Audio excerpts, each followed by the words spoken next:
오늘 문제를 해결하시는 예수님이라는 주제를 가지고 함께 말씀을 나누기를 원합니다. 한번 저를 따라하죠. 문제를 해결하시는 예수님. 우리는 예수님을 믿는 하나님의 자녀들입니다. 성경 66권은 예수님을 중심으로 쓰여진 하나님의 말씀이에요. 구약과 신약으로 나눠지게 되는데, 구약은 앞으로 오실, 그 시대 당시에 앞으로 오실 구원자 예수 그리스도에 대한 예언으로 가득 차 있고 기록되어져 있는 말씀이고요. 신약은 이 땅에서 메시아로 오신 예수님께서 이 땅에서 어떻게 사역하셨고, 그리고 예수님의 고난과 십자가의 죽으심과 부활하심과 승천하심, 그리고 그 부활하시고 승천하신 예수님께서 영으로 우리와 함께 하시고, 그것을 성령이라고 우리가 이야기를 합니다. 그리고 다시 오실 예수 그리스도에 대한 또 다른 예언의 말씀으로 기록된 것이 바로 신약 성경이지요. 이 예수님을 아는 것이 우리의 신앙생활입니다. 할렐루야, 할렐루야. 예수님을 안다는 것은 우리가 단순히 책을 읽거나 아니면 누구에게 전해 듣거나 아니면 성경 공부를 통해서 우리가 지식을 쌓아서 예수님을 안다, 이 정도 수준을 이야기를 하는 것이 아니에요. 그 수준과 차원을 우리 제일교회 성도들은 반드시 뛰어넘어야 된다라는 겁니다. 그러니까 예수님이 어떤 분이냐, 예수님이 누구이냐, 예수님을 안다라는 것은 그분이 여러분들에게 어떤 의미로 다가오느냐를 지금 이야기를 하는 거예요. 예수님이 나에게 어떤 의미인가? 여러분, 예수님이 여러분들에게 어떤 의미입니까? 한 단어로 정의를 내릴 수가 있어야 된다라는 거죠. 예수님이 나에게 어떤 의미일까? 우리가 미국의 트럼프 대통령 다 알아요. 모르는 사람 없어요. 그죠? 그가 누군지 다 압니다. 머리로 아는 거죠. 지금 대한민국 대통령이 누구죠? 윤석열 대통령 아닙니까? 우리 다니엘도 알아요. 우리 대한민국 대통령이 윤석열이라는 것은. 그런데 그들이 여러분들에게 어떤 의미냐는 거예요. 여러분, 똑같아요. 예수님 모르는 사람 이 세상에 아무도 없습니다. 그런데 과연 그 예수 그리스도가 여러분들에게 어떤 의미냐, 이것에 대한 답을 우리가 내릴 수가 있어야 된다는 거죠. 그래서 그 의미를 말씀을 통해서, 그리고 아까 이런 우진이나 지환이의 간증, 그런 어떤 삶의 경험들을 통해서 예수님 그분이 나에게 어떤 의미로 다가오는지를 발견하는 것이 우리의 믿음의 여정이고 여러분들의 신앙생활이라는 것입니다. 할렐루야. 그리고 그 의미를 발견할 수 있는 너무나 좋은 루트가 바로 여러분들의 고난을 통해서 우리가 예수님의 의미를 발견할 수가 있어요. 한번 저를 따라합니다. 우리의 고난을 통해서. 굉장히 중요해요. 다시 한번, 우리의 고난을 통해서. 그러니까 내 삶에 여러 가지 모양으로 찾아오는 그런 문제들을 통해서 우리는 예수님 그분이 누구인지를 정확하게, 선명하게, 뚜렷하게 알아갈 수 있게 된다라는 것입니다. 그러니까 예수님을 여러분들이 단순히 지식적인 예수님이 아니라 나에게 의미 있는 예수님이 되기 위해서는 그분이 이 땅에 왜 오셨는지부터 우리가 올바로 알아야 돼요. 여러분, 예수님께서 왜 이 땅에 오셨죠? 성경이 증거합니다. 바로 문제를 해결하기 위해서. 믿으십니까? 문제를 해결하기 위해서 예수님이 오신 거예요. 이게 우리가 믿는 복음인 겁니다. 가장 근본적인 죄의 문제에서부터, 그리고 죄로부터 파생된 얼마나 많은, 정말 셀 수 없는 문제들이 많습니까? 그 문제들을 하나하나 구체적으로 해결하시기 위해서 예수님이 이 땅에 오셨다. 예수님이 여러분들에게 오셨고 여러분들 삶의 주인이 되어주셨다. 이 진리를 믿는 자들이 돼야 된다라는 거예요. 아멘. 이 진리를 깨달을 때에 우리는 예수님을 올바로 바라보게 돼요. 멍하니 그냥 병 걸린 사람 마냥 예수님 이렇게 바라보는 것이 아니라 예수님을 정확하게 바라보게 됩니다. 예수님은 내 삶의 문제를 구체적으로 해결하기 위해 이 땅에 오셨구나.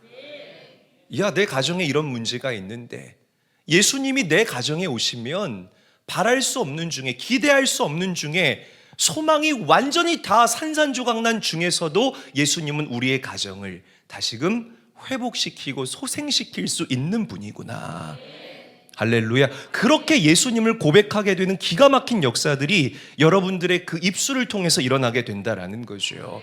그러니까 여러분, 신앙은 우리에게 일어나는, 우리 안에 있는 모든 문제의 해답을 예수 그리스도를 통해서 찾는 것.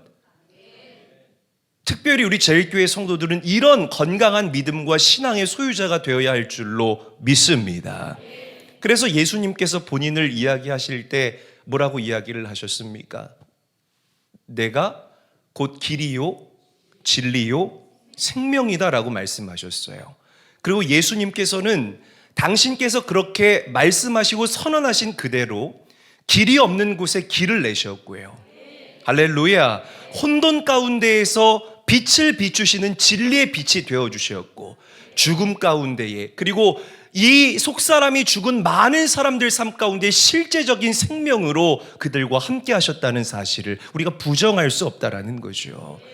여러분, 지금부터 한 120년 전에 이 한반도에 선교사님들이 들어왔잖아요. 들어왔어요. 여러분, 그분들이요, 우리 이 땅에서 한 게 뭐냐면 문제를 해결하시는 예수님을 실제화시키는 작업들을 한 거예요. 무슨 말인 줄 아시겠죠? 그들이 이 땅에 와서 뭐 했습니까? 진짜 가난하고 막 굶어 죽어가는 사람들 붙잡아 놓고 성경 공부했나요? 아니요. 그들은요, 학교를 지었습니다. 병원을 지었어요. 교회를 지었어요. 그리고 정말 아무것도 모르는 무지한 이 대한민국 사람들을 계몽하기 시작했습니다. 흔들어서 막 그들을 깨우기 시작했다라는 거예요. 지식적인 예수님만을 그들에게 전달한 것이 아니라 문제를 해결하시는 예수님. 어떤 예수님? 여러분들이 입술로 고백해 보세요. 어떤 예수님? 그렇지요. 문제를 해결하시는 그 예수님을 우리에게 맛보고 경험하게 했다라는 겁니다. 그들이 누굽니까? 선교사님들이요. 그 선교사님들이 어떤 사람이에요? 여러분들보다 조금 더 먼저 길이요 진리요 생명이신 예수님을 경험한 그 믿음에 먼저 된 자들이 문제를 해결하시는 예수님을 이 땅에다가 경험하게 했다라는 거예요. 그래서 우리가 그 은혜를 가지고 지금 이렇게 살 수 있게 됐다라는 거죠. 여러분들이 진짜 믿음의 사람이라면, 여러분들 안에 진짜 이 신앙이 있다면 그 사람은요, 모든 문제를 예수로 조명합니다. 할렐루야. 절대 인간적인 눈으로 바라보지 않아요. 문제가 터졌다면 그 문제를 바로 예수로 비춰봐요. 저는 여러분, 정말 염증 나는 것 중에 하나가 뭔 줄 아세요? 제가 책을 굉장히 많이 읽거든요. 여러분들 상상하는 것보다 책을 정말 많이 읽습니다. 근데 이 책을 읽는데 막 염증이 나기 시작하는 거야. 어떤 염증이냐면 사람마다 다 다르거든요. 나랑 이 집사님하고 다르잖아요. 만약에 똑같은 문제가 터졌어도 제가 피부로 경험하는 그 문제에 대한 무게감과 이 집사님이 경험하는 무게감은 달라요. 왜냐하면 삶의 토양이 다르고 자라온 환경이 다르고 머릿속에 든 게 다르고 지금 바라보고 있는 그 가치가 다르기 때문에 똑같은 문제여도 내가 더 힘들 수 있고 이 사람은 아무렇지 않을 수 있어요. 내가 덜 힘들고 이 사람은 더 힘들 수 있다 이 말이에요. 그런데 세상이 우리에게 던져주는 이 해결책은요, 항상 획일화되어 있습니다. 제가 책을 보면서 이거 아닌데, 그럼 도대체 우리 교회 성도들이 막 떠오르는 거야. 우리 교회 성도들은 이거 절대 적용 못 하는데 어떻게 문제를 이렇게 다 획일화시켜 놓을까? 그러면서 제가 또 깨달은 것이 뭐냐면 역시 세상은 우리에게 정답을 줄 수가 없구나. 할렐루야. 세상은 우리에게 정답 줄 수 없습니다. 도서가 여러분들 인생에 정답과 해답을 줄까요? 아니요. 그냥 지적 카타르시스만 우리에게 주는 것이 이 세상에 도서가 가지고 있는 한계라는 거예요. 세미나가 여러분들 삶 가운데 문제 해결의 근본적인 이유와 원인이 해결책이 될 수 있겠습니까? 절대 그렇게 될 수 없다라는 거죠. 그러나 길이요 진리요 생명이신 예수님은 여러분들 안에 영으로 함께 하셔서 여러분들 삶의 맞춤형으로 정말 구체적으로 하나하나 그 문제들을 해결해 나가신다라는 사실을 믿으시기를 바라요. 그래서 저는 예수님이야말로 산 소망이라고 고백하고 싶은 거예요. 간증했잖아요, 우진이. 지환이 간증해. 기가 막히, 저 안에 예수님이 담겨 있으니까 그 문제를 기가 막히게 맞춤형으로 풀어가는 거예요. 지환이 돈 필요 없는데 지환이한테 선교비가 가고 우진이한테 예수님이 찾아왔어요? 아니잖아요. 아니라는 거예요, 여러분. 필요한 대로 저들의 삶의 맞춤형으로 예수님이 문제를 해결해 가요. 그러니까 여러분 똑같아요. 내 안에 예수님이 담겨 있으면, 그 예수님의 의미를 우리가 올바로 알면, 때로는 내가 두려울 때 두려움 앞에서 꺾이지 않는 마음을 예수님이 나에게 주셔요. 그래서 그 문제를 뚫고 나아갈 수 있는 힘과 능력을 우리에게 허락하시는 줄로 믿으시기를 바랍니다. 질병 때문에 내가 너무 힘이 없고 약해, 연약해져 있어. 그러면 예수님께서 그 질병을 치료하십니다. 할렐루야.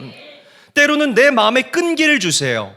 야곱과 같은 끈기인 거예요. 그래서 계속 기도로 하늘을 노크하게 만들어. 오재미 던져보셨죠, 여러분? 오재미. 그 오재미인가요? 그 뭐라 그러죠? 박 터트리는 거.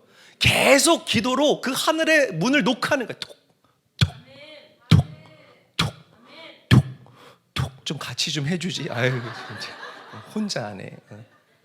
그래서 결국에는 그 내 삶 가운데 하늘 문이 펑 하고 열리면서 기도 응답의 열매를 거머쥐게 한다는 거예요. 야, 우리가 믿는 예수님이 이런 예수님이라는 거죠. 자, 문제가 뭐냐면 우리는 그 진리이신 예수님을 너무 쉽게 생각한다는 거예요.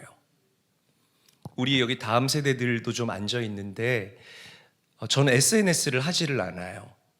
계정은 있는데 잘 들어가지를 않습니다. 그런데요, 이 SNS가 가져다 주는 폐단 중에 하나가 뭐냐면 진리를 습득하는 자세를 너무 쉽게 만들어 버린다는 거죠.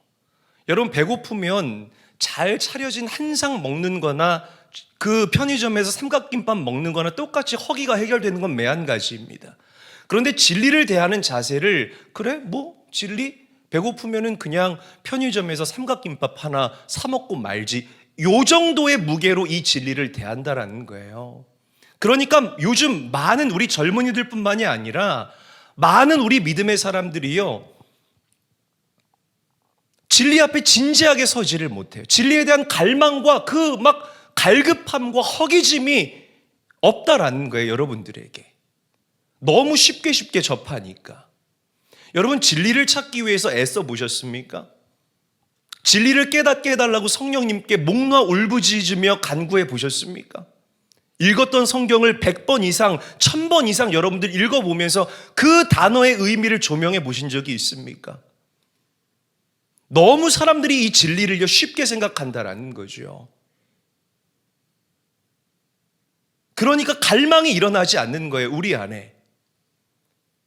예수님을 향한 갈망이 일어나지를 않고 너무 이 예배 자체가 진부해지는 그런 안타까운 영적 부작용들이 생기고 있다는 거예요.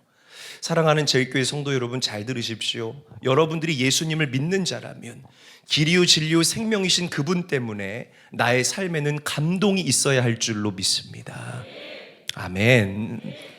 그냥 SNS에서 돌아다니는 찌라시 정도의 복음. 야, 누가 그랬대. 야, 예수님 믿으면 부자 된대. 이 정도의 복음. 여러분, 이렇게 너무 쉽게 말도 안 되게 내 삶 가운데에 그냥 이 손소독제처럼 들어왔다가 증발되어져 버리는 이 정도의 복음을 가지고 우리가 어떻게 예수님을 안다라고 이야기할 수 있겠느냐, 이 말입니다. 저는 우리 제일교회 성도님들이 진리를 마주하는, 그 엔카운터하는 그 자세가 조금 더 진지해질 수 있게 되기를 예수님의 이름으로 간절히 축복합니다. 간절히 축복합니다. 진리를 먹는 습관이 조금 더 정직해지고 진실되어지기를 주의 이름으로 간절히 축복합니다. 꼭 필요한 자세예요, 여러분들에게. 나이 드신 어르신에서부터 젊은 사람들까지 여러분들 모두에게 적용되는 말씀이라는 겁니다. 여러분, 예수님을 소유한 사람들의 특징은요, 분별할 줄 안다라는 것. 이 마지막 때를 분별하며 살아갈 줄 알게 됩니다. 다시 한번 진리에 대한 갈망이 회복되시기를 축복하고요. 마지막 때를 잘 분별하며 사는 지혜가 우리 성도들에게 넘쳐나게 되시기를 예수님의 이름으로 간절히 축복합니다. 옆 사람 바라보고 우리 인사할게요. 예수님은 당신의 삶의 문제를 해결하십니다. 인사하겠습니다.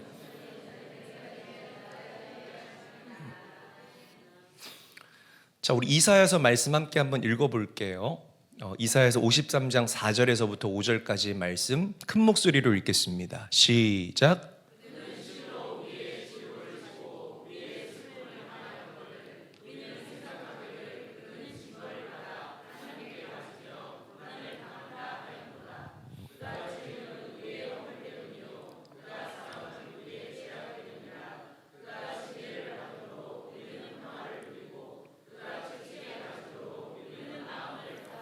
자, 이사야서 53장 말씀은요, 이 땅의 구원자로 오실, 그 당시에 이 땅의 구원자로 오실 그 메시아 예수 그리스도가 어떤 일을 하실 것인가에 대한 구체적인 예언의 말씀입니다. 그렇죠?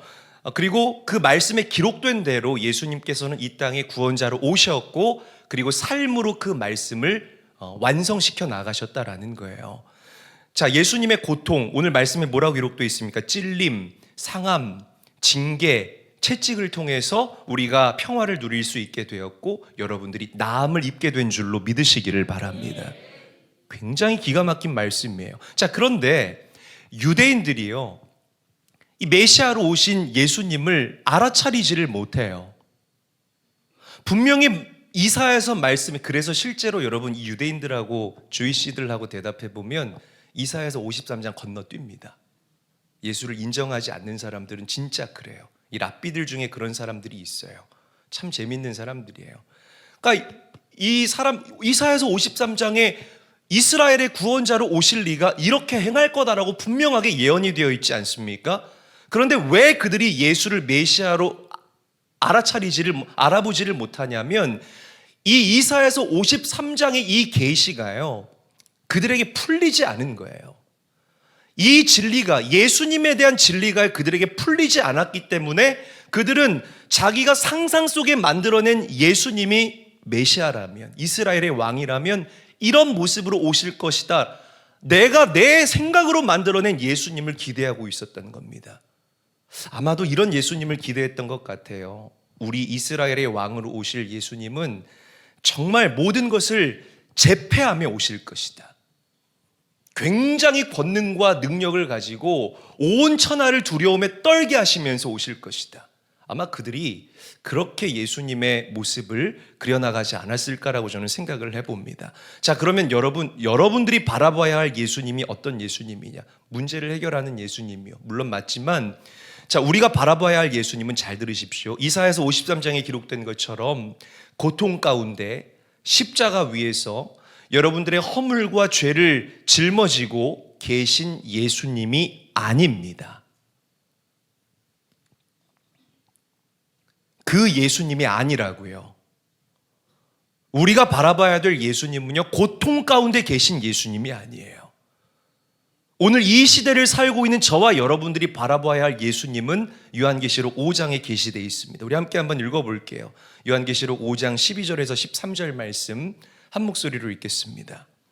시작. 큰 음성으로 이르되 죽임을 당하신 어린 양은 능력과 부와 지혜와 힘과 존귀와 영광과 찬송을 받으시기에 합당하도다 하더라.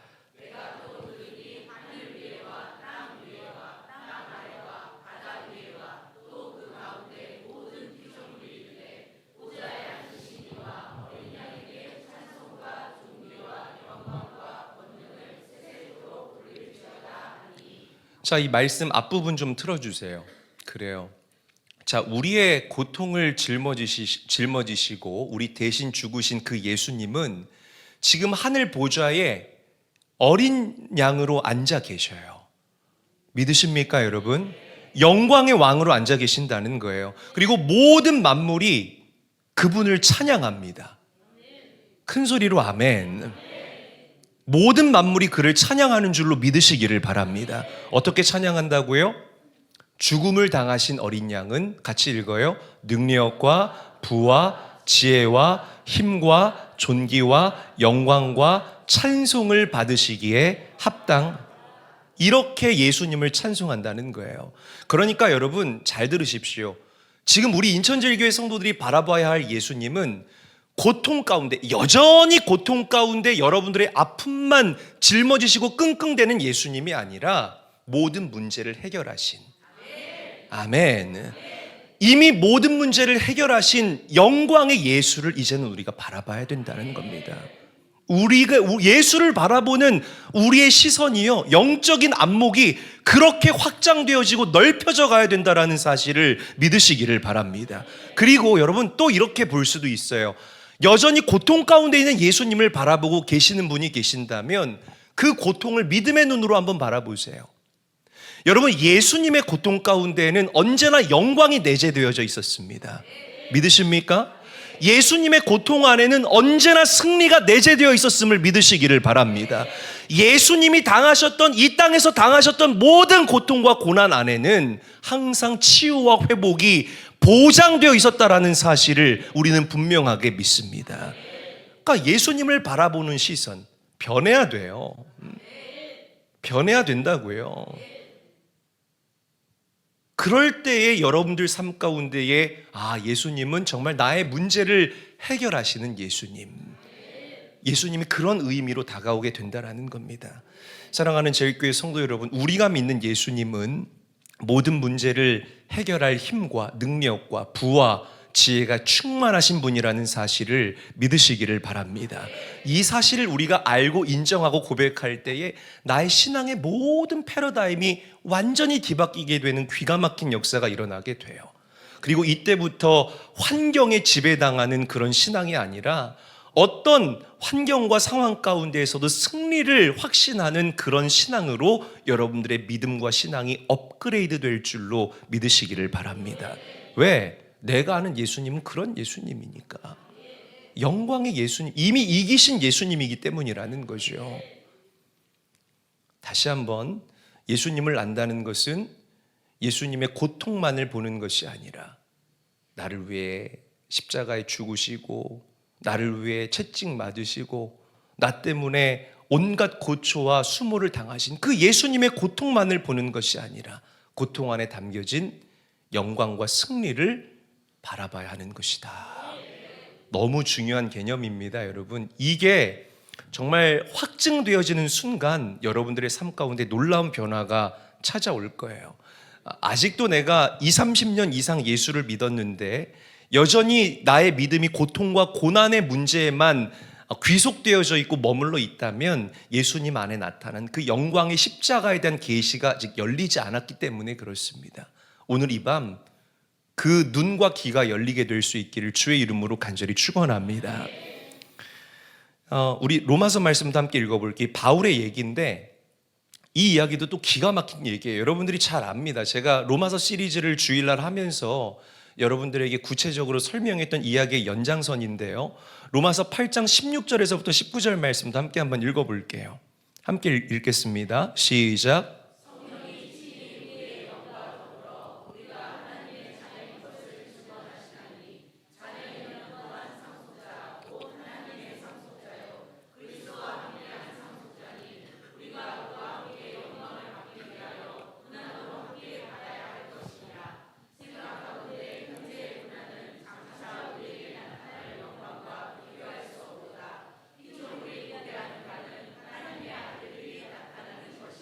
아멘. 자, 이 로마서 8장이지 않습니까? 로마서 7장에서 사도 바울이 굉장히 자신의 고민을 호소합니다. 어떤 고민이냐면 죄의 문제, 이 죄로 인한 고통의 문제 때문에 바울이 번민하고 고뇌에 빠져들어요. 그리고 육신의 한계, 죄악된 육신의 문제 때문에 사도 바울이 깊은 좌절감에 빠집니다. 왜냐하면 아무리 율법 그리고 아무리 인간의 노력과 몸부림으로도 이 죄의 문제가 해결이 되지를 않는 거예요. 그렇죠? 어려워요? 아니잖아요. 눈 뜨고 저 좀 봐요. 네. 이 해결되지 않는 육신의 나약함의 문제 때문에, 그래서 사도 바울이 자신의 이 고민과 번민을 사망의 몸에 비유하면서 이런 깊은 탄식을 로마서 7장에서 우리에게 보여주고 있죠. 그러니까 이거예요. 율법으로 그리고 인간의 몸부림과 노력으로 죄와 고통의 문제가 절대로 해결되지 않는구나. 여러분 진짜 그래요. 이 죽은 몸이 있잖아요. 이건 죽은 몸이기 때문에 누구를 가리킬 수가 없는데, 이게 죽은 사람이라고 해보세요. 여러분 죽은 몸인데, 이 죽은 몸에다가 여러분들이 잘 아는 브랜드죠. 그 최상위 브랜드 에르메스 옷을 입혀놨다고 생각을 해보세요. 이 죽은 사람이 그 몇천만 원짜리 옷 입혀놨다고 해서 죽은 사람이 예뻐집니까? 아니요. 아무 소용없는 거예요. 이 죽은 몸에다가 크리스찬 디올 재킷을 입혀놓는다고 해서 이 죽은 몸이요 굉장히 주목할 만큼 화려해집니까? 그렇지 않다라는 거죠. 그러니까 여러분, 이런 관점으로 우리가 세상을 보게 되면 이 세상이 되게 재밌어집니다. 예수를 모르는 사람들, 나는 믿는다고 교회 나오지만 이 안에 진짜 예수가 없는 사람들이 자랑하는 그들의 부와 그들의 명예와 그들의 권력과 정말 하나님 앞에 서면 아무것도 아닌 그들의 그 짧은 지식이요, 그것들을 자랑하는 그들의 모습이 얼마나 우스꽝스럽게 보이는지 몰라요. 정말 그렇게 보입니다. 자, 그런데 이 바울이 로마서 8장 말씀을 보게 되면 이 7장에서의 뉘앙스와는 조금 이 다른 뉘앙스로 바뀌게 되는 것을 우리가 만나볼 수가 있어요. 그러니까 이 바울이 이 율법이나 그 인간의 어떠한 노력으로도 바꿀 수 없는 그 고민과 갈등을 무엇으로 풀어내냐면 예수 그리스도로 풀어냅니다. 할렐루야. 예수 그리스도로 문제를 풀어낸다고요. 내 안에 계신 성령 하나님께서 나에게 깨닫게 하시니까 내가 알게 된 거예요. 예수님을 믿고 난 이후에 나는 더 이상 사망의 몸이 아니구나. 할렐루야. 기가 막힌 깨달음이라는 거죠. 그리고 더 나아가서 나는 하나님의 자녀이구나. 하나님을 아빠라고 부를 수 있는 하나님의 아들이구나.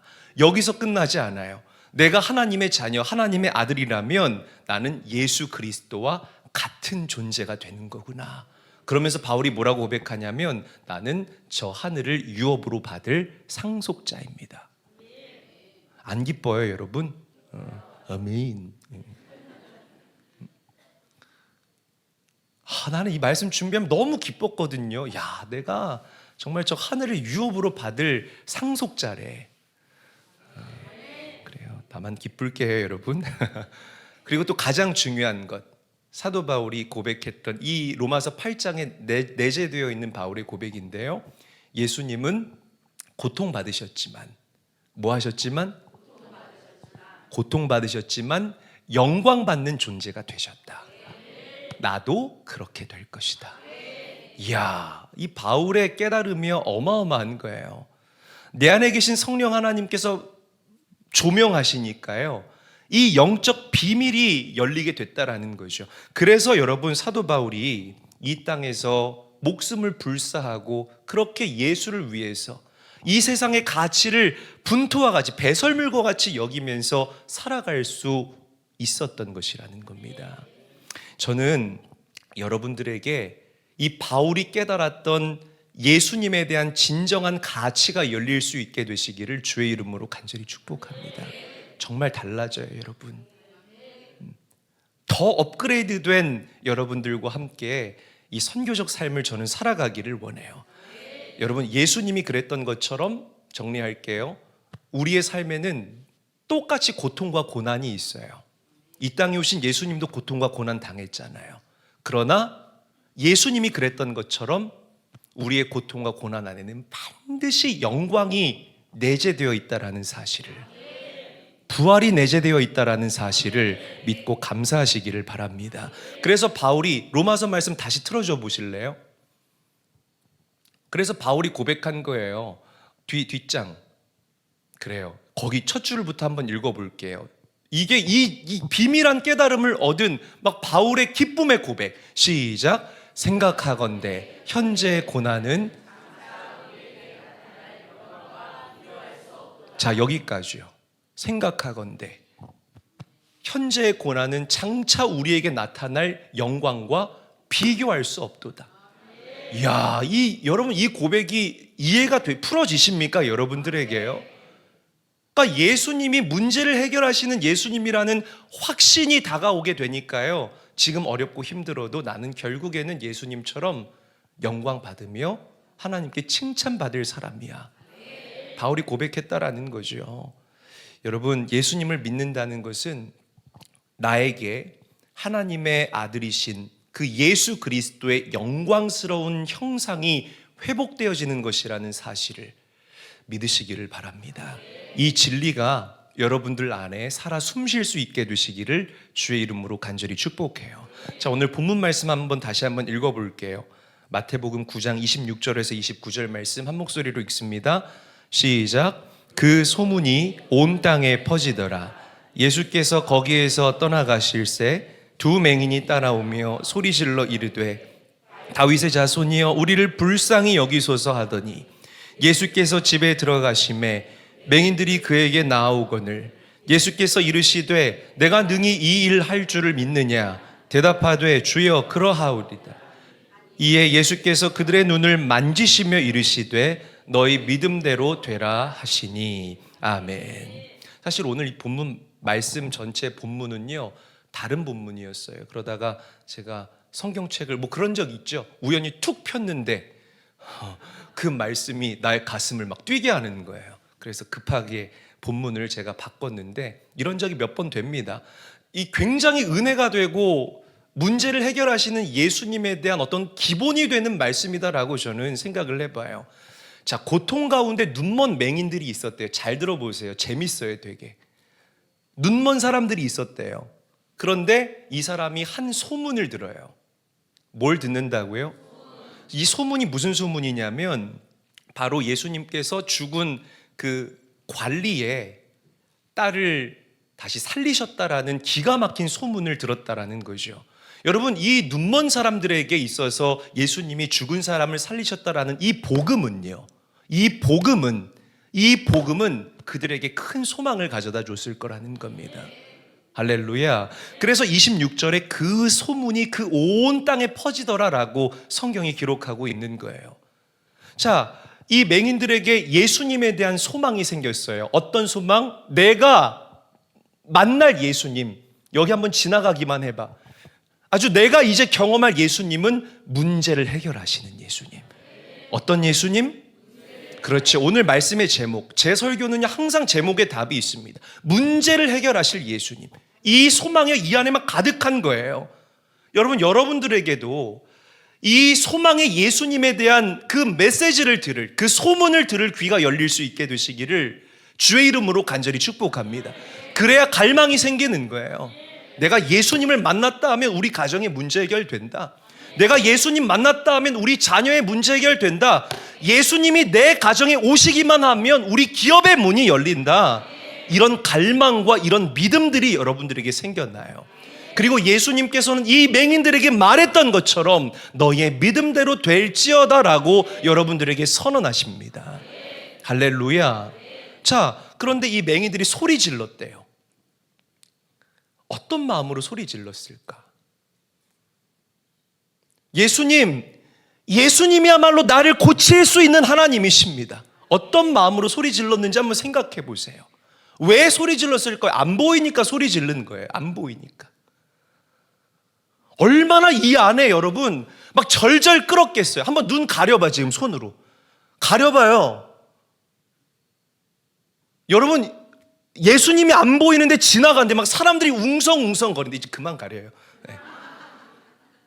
막 사람들이 막 웅성웅성 거리는데 이 안에 얼마나 안달이 나겠느냐고요. 막 난리를 치면서 예수님만이 나를 고칠 수 있는 분입니다. 이 맹인들이요, 보통 갈망이 아니라, 보통 열망이 아니라 막 이 안에 절절 끓는 그런 애끓는 심정으로 예수님을 찾았을 거라는 거예요. 여러분, 눈이 보였으면 혈루병 여인처럼 눈이 보였잖아요. 소리 안 질러요. 그냥 가서 예수님 만져. 눈이 보였잖아요. 그냥 삭개오처럼 뽕나무 위에 올라가서 예수님 봐요. 이런 갈망이 내 안에 없다 이 말이에요. 무슨 말인지 아시겠습니까? 저는 이 맹인들을 상상하면서 많이 울었어요, 여러분.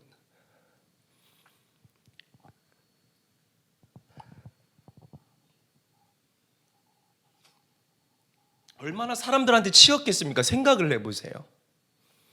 왜 안 넘어졌을까요, 여러분? 이 맹인들이 안 보이는데 막 넘어지면서 막 무릎이 여기가 까지고 저기가 까지고, 그럼에도 불구하고 예수님, 내가 믿는 예수님은, 내가 아는 예수님은, 내가 들은 예수님은 어떤 예수님? 문제를 해결하시는 예수님.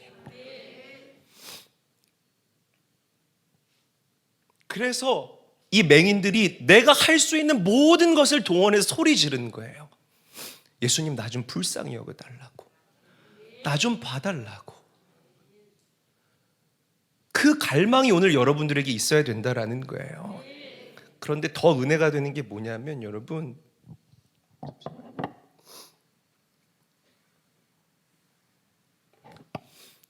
예수님이요, 이 소경의 문제를, 눈을 만져요. 할렐루야. 야, 내가 예수님께 간구한 것 정확하게 예수님이 만져요. 그래?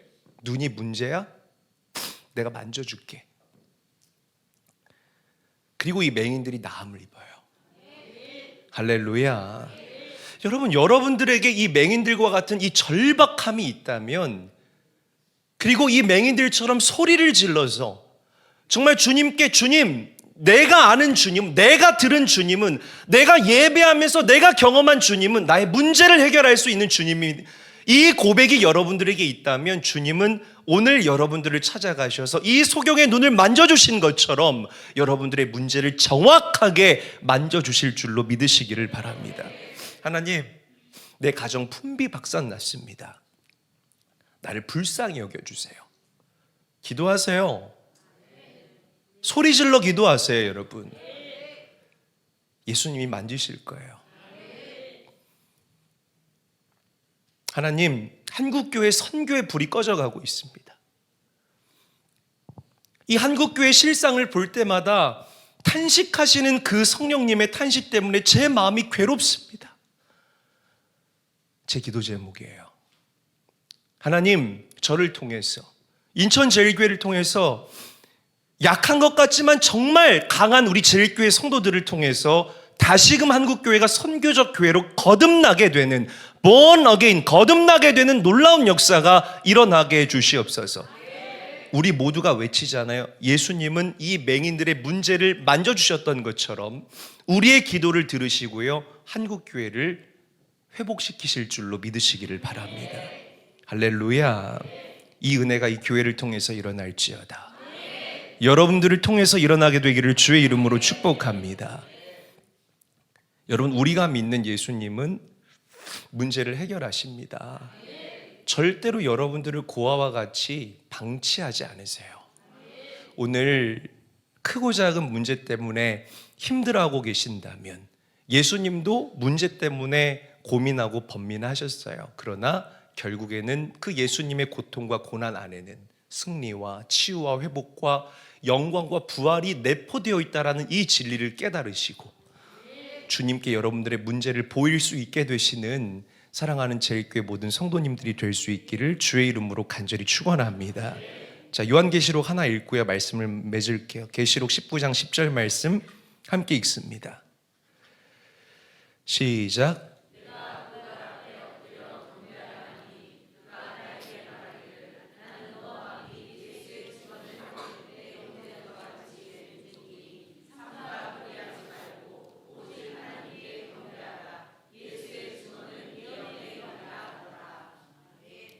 진짜 복음은 예수님을 아는 것이고, 예수님을 안다는 것은 고난 안에 숨겨진 영광을 볼 수 있다라는 것. 할렐루야. 그 영광을 바라보는 소망이 하늘 문을 여는 열쇠가 된다라는 사실을 믿으시기를 바랍니다. 그리고 이 고난과 영광에 대한 이 상관관계를 아시는 사람들은요, 나는 그냥 고난당하다 끝날 게 아니야. 내가 믿는 예수님은 문제를 해결하시는 예수님이야. 이 계시가요, 풀려 있는 사람들은요, 늘 예수의 증언이 있습니다. 오늘 우리 그 증언을 또 들었어요. 매주 우리는 그 증언들을 들어요. 금요일마다. 뭘 통해서? 간증을 통해서. 할렐루야. 여러분들에게 이 예수님을 향한 증언들이 넘쳐나게 되기를 바라요. 또 한 번 저의 장래 희망을 얘기하면 제가 늘 저희 장래 희망 얘기하잖아요. 저의 장래 희망을 얘기하면 간증할 사람 하면은 딱 여기서부터 줄을 서는 거예요. 쫙 이렇게 줄을 이렇게 탁 서가지고요. 이렇게 뱅글뱅글 돌아서 또 이렇게 탁 서가지고 진짜 한 달 내내 간증만 해도 그래 아멘 아무도 안 하는 거 보니까 네. 그렇게 예수의 증언이 여러분들에게 넘쳐나야 합니다. 아멘. 그래요. 문제를 해결하시는 예수님을 경험하셔서 많은 간증거리들로 그 하나님의 사랑을 고백할 수 있는, 하나님의 위대하심을, 영광을 고백할 수 있는 사랑하는 제일교회 성도님들이 될 수 있기를 주의 이름으로 축복합니다.